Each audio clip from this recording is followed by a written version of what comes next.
While real estate laid the foundation for Trump's fortune, it was media that truly turned him into a global money-making machine. By the late 1990s, his brand was well known in business circles, but he wanted more than boardroom respect. He wanted mass appeal and the kind of fame that would make his name worth billions, and that's exactly what happened when television came calling. In 2004, Trump debuted as the star of The Apprentice, a reality TV show where contestants competed for a job in one of his companies, and every week millions of viewers tuned in to hear him say those two words. "You're fired."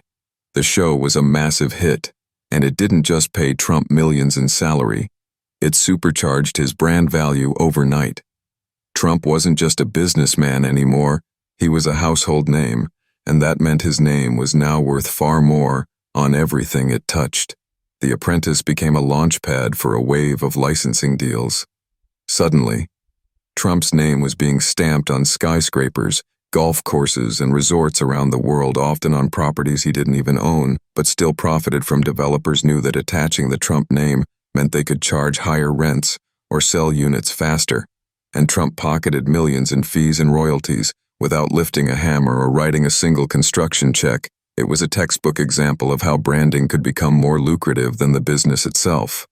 At the same time, he expanded into other ventures that further padded his fortune. He launched Miss Universe and Miss USA beauty pageants, which generated revenue from global broadcasting rights and sponsorships. He published a string of best-selling books like The Art of the Deal, which sold millions of copies and solidified his reputation as a master negotiator.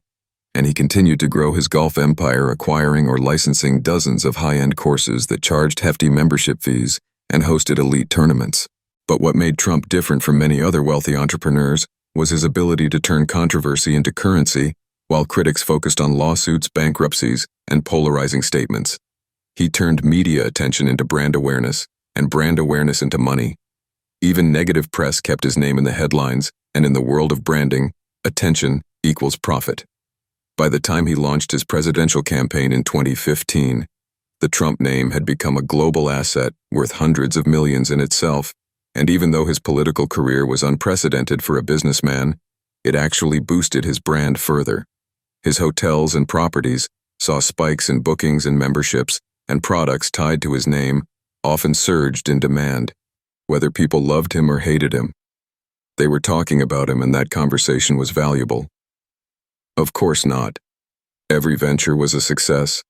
Some of his businesses, like Trump Steaks, Trump Vodka, and Trump University, flopped or faced legal challenges. But Trump's approach to business wasn't about batting 1,000. It was about building a portfolio of Oppo,